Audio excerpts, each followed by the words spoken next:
Good afternoon, everyone. This is Queenie Clem with Queenie's Book Talk and Reviews, and I am your literary ambassador. And today I have on my channel Jamila Smith. Welcome, welcome, welcome. Thank you. Thank you. How are you doing today? I'm doing great. How are you? Fine. Okay, tell us a little about yourself. Well, I'm a contemporary fiction author. Um, I became inspired probably when I was a child in fourth grade. I had a teacher who used to let us do journaling in the classroom. And it would be like, daily entries, like I went to the store, went to visit my sister, that sort of thing. Well, I would do like imaginary stories, and she would write little comments, give feedback. She was really into it, so it just kind of kept me going. So I'm like, oh, it actually developed. So that's how I became a writer. In addition to that, I'm a full-time teacher myself. I work with elementary ESL, and then I also coordinate fashion. So my hands are in a lot of pots, basically. Okay. That's what I do. Okay. What is your genre? A contemporary fiction. Okay. Mostly targeted, I want to say for adolescents and teens, teen girls, but it's open to all ages, both genders. But that's pretty much where my stories fall in line with, basically. Okay, you have 3 books, correct? I do. Okay, you can talk about your 3 books. Okay, my first book is called Sprouting Seeds. This was my first one that I had written and published. And it's basically a great-grandmother who's telling her life history to her great-granddaughter. So it starts out when she's 15 and takes you up to present day. And it's also adapted in audio book as well. Okay. Then my second book, Runaways, that's a kind of like a teen version of Set It Off, Girl Interrupted. So you have 4 teenage girls escaping a group home facility. And the story is depicted in California, but they're from different backgrounds, and they share a common, it's like a common goal, familiarity with one another. And then I have Cindy. That's a story depicted in Brooklyn, and that's a girl who's raised in foster care, and it takes you through the times when she's going through experiences, trials and tribulations from childhood up to young adulthood, and that's Cindy. How did you break into the publishing business or world? That probably started when I was working on Sprouting Seeds. And I used to just write for fun. It was like a craft, a hobby. I would just write stories and shelve them, share them with like 1 or 2 family members, maybe a couple friends here or there, and that was it. And then I had a couple people, they kept telling me, well, you need to get it copyrighted. And that was like intimidating for me. So it was like a big step. And I was like, no, I don't want anybody to see it. So then I took a chance. I copyrighted it.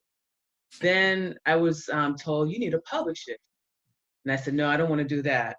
Well, I published it. So it's like basically I was coached along the way. And then when I got it published, then I've had people try to encourage me to do other things forward. Like, well, why don't you make a movie? I said, no, I don't want to do that. Well, I made a movie trailer. So it was just one step beyond the other towards the journey. So that's how I got into publishing, basically. Okay. What is your role in the writing community? I guess I'll say I'm more of now taking a producer mode right now. Because what I'm doing now is I'm doing a lot of adapting. So I guess the hard work's already done. Stories are already written. I'm now trying to bring them to life. So I'm trying to find where I can do filming, trying to like cast actors, actresses. And I guess it's kind of like encouraging others, because I'm meeting people along the way and they're like discovering their own talents. Yes. And the talents that I have, which I never thought that would happen. But so I'm now taking the producer seat right now, so to speak. Oh, okay. What do you consider to be your best accomplishment in the literary industry thus far? I want to say probably when I produced my movie trailers, and when Cindy became a short film, because I was taking a chance. because like I had said, each time I was encouraged to take it a step further, that was just beyond, way over my head. I was like, no, there's no way I could do that. And so for me, that was a big challenge. I took a huge step and I stepped out of my comfort zone. Mm-hmm. So that was definitely an accomplishment for me because I took a chance. Mm-hmm. All right. What do you think the future of reading and writing is? I think literature changes, marketing's changing. So I see writing becoming more visual. And so what I mean by that is when we promote our work or our books, it's not about just, previewing a book cover. People Yeah. want to see more. They want to see expression. They want to see emotion. How does it relate to them as a reader or as an audience? And then also, literature's reaching a bigger audience because now I've adapted Sprouting Seeds to an audiobook. So you have people, maybe they're not readers or maybe they struggle with reading, but they can process auditory. Mm-hmm. So literature is expanding. I can definitely see that. It's becoming more visual and I guess more auditory. What do you think? What advice would you give an aspiring author? I would say to take a chance. There's no right or wrong because Yes. it's art. So art can be whatever you want, which I've learned and I'm learning. So there's no one set recipe. It's pretty much however you want to see your work, whichever direction you want to see your work go into, if that makes sense. Mm-hmm.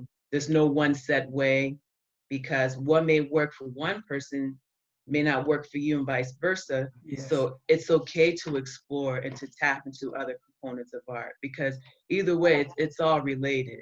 I decided to do the movie trailers, whereas some people do playwrights, Mm-hmm. and that's not my alley. Now that's extreme for me. I couldn't see myself being on the stage, but who knows? Maybe next year I might change my mind. Yeah. But I would just tell anybody just take a chance because it's art and art can go however you want it to go. Mm-hmm. What inspired you to write Sprouting Seeds?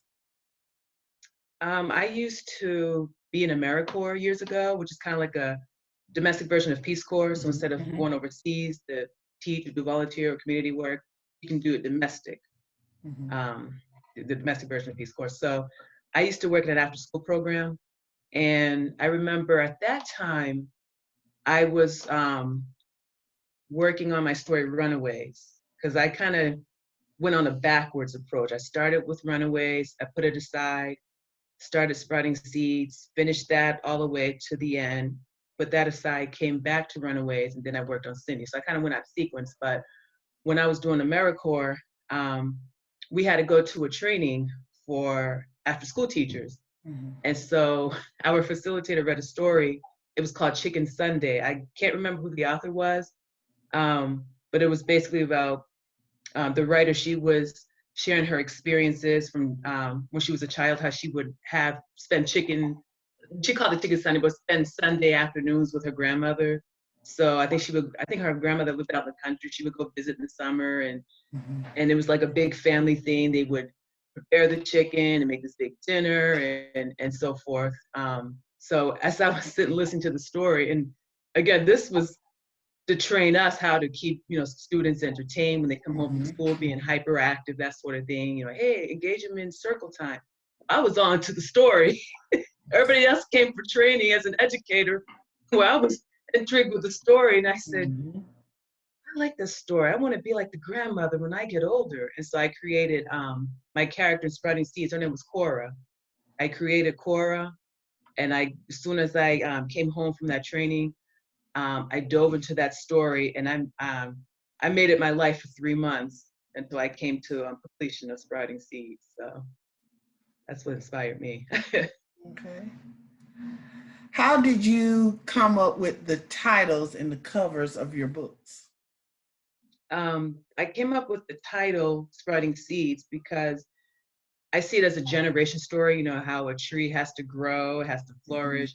And that's how a family is. You have your ancestors, your older siblings, grandparents, and so on, all the way to the younger generation.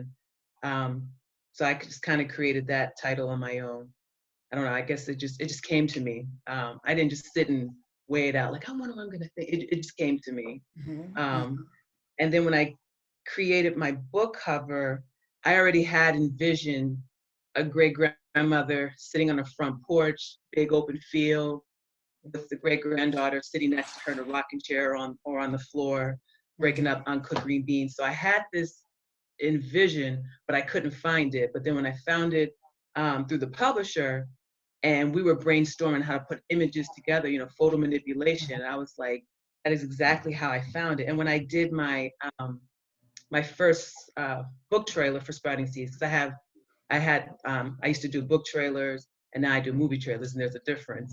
So I did the book trailer, and my director and I, again, we were brand new, had no clue what we were doing. We were just winging it. We picked a Saturday or Sunday afternoon, and we just drove out the country, and we didn't find anything, but we said, you know, let's find some footage. If we find a place, great. If we don't, we'll come back again next weekend, and we'll drive out here, do it again until we find it. So we weren't finding much, and I said, well, let's just leave. I looked in the corner of my eye, and I saw a man sitting on the tractor with a toddler on his shoulder, and he was mowing the lawn. I said, I want that house right there. And it had the exact look I wanted for my book cover. And they let us film there. I kid you not. Wow. So that was my book cover idea. And that's when I went to the publisher and told them what I wanted. Exactly. Wow. What has been the toughest criticism given to you as an author? I had one lady, she didn't like my book cover. She said it was too gloomy, and um, she didn't like it. It was too dark.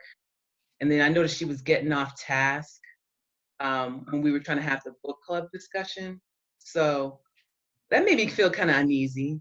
Mhm. And I said, well, you know, I don't think I'll do book club discussions anymore. But someone had told me, you know, don't let that discourage me.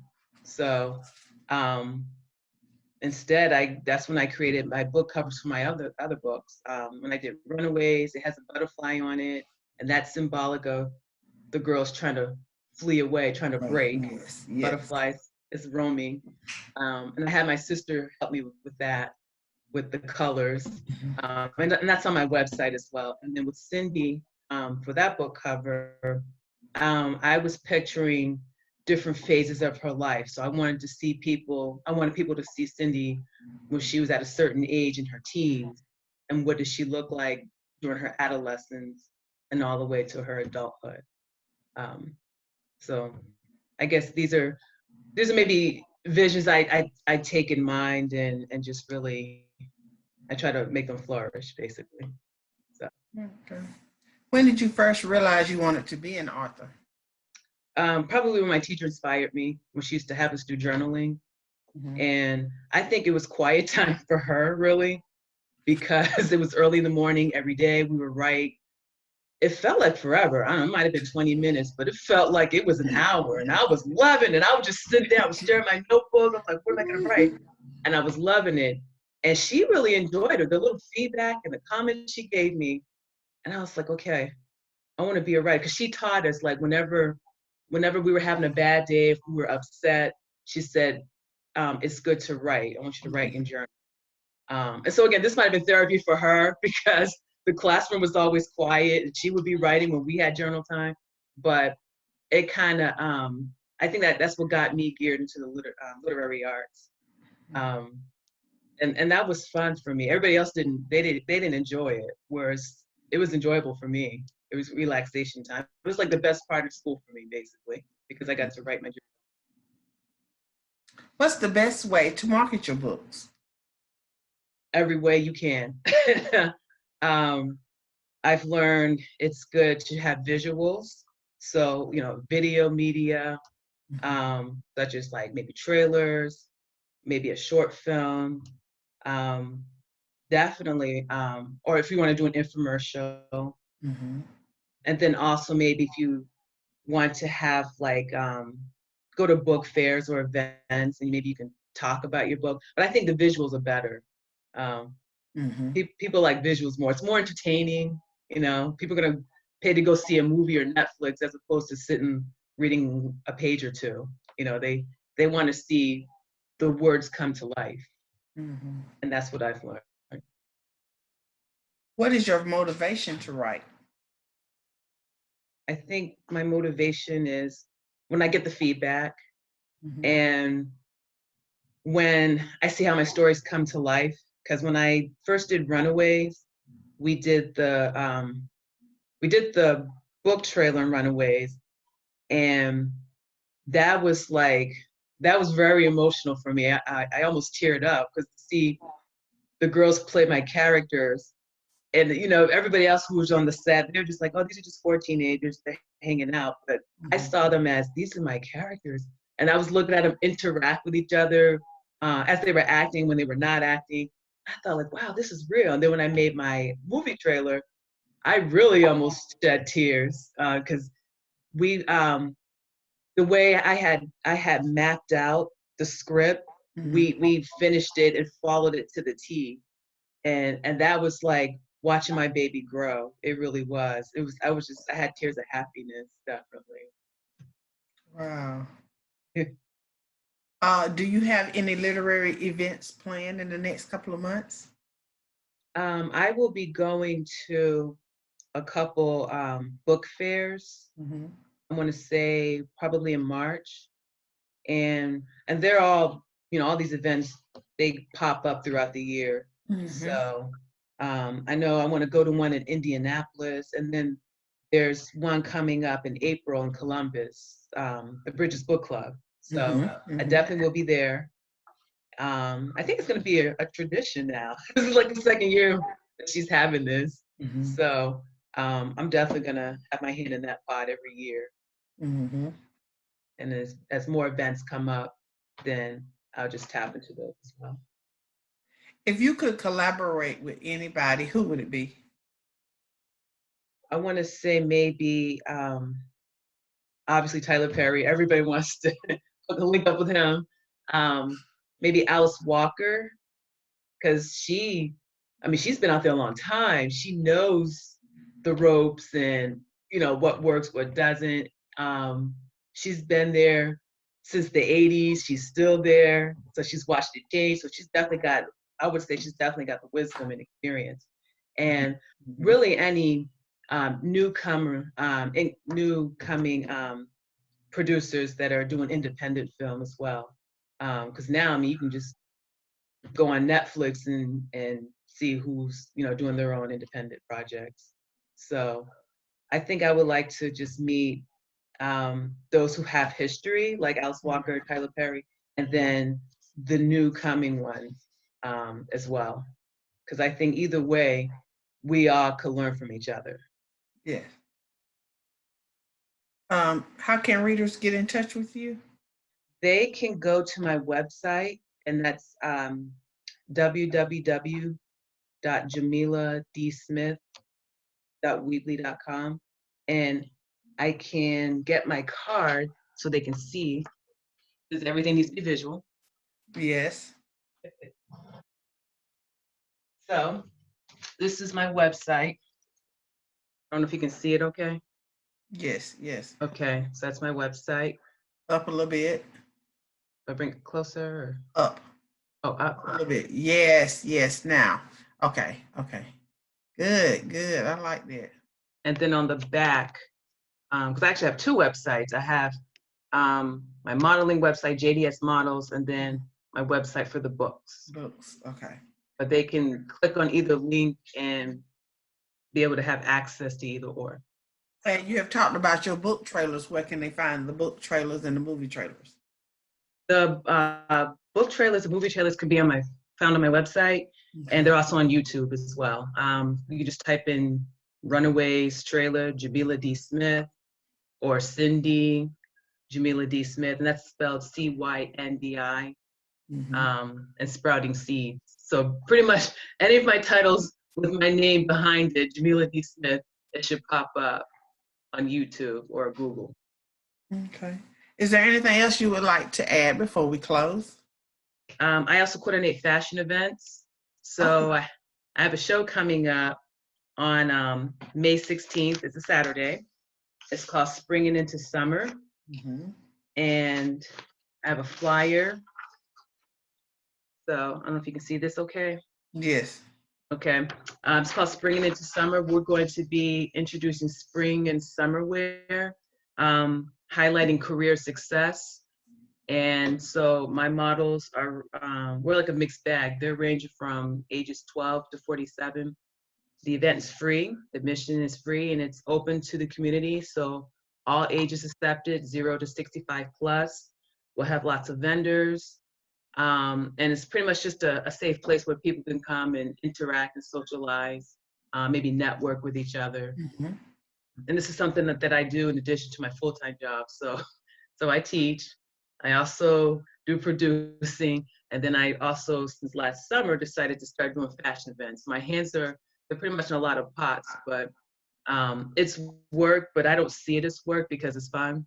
Mhm. So this might make people want to pull their hair out of their head, whereas me, it's just like doing a stitchwork crossword puzzle. Mhm. So in a nutshell, basically. Yes. Well, you heard it there.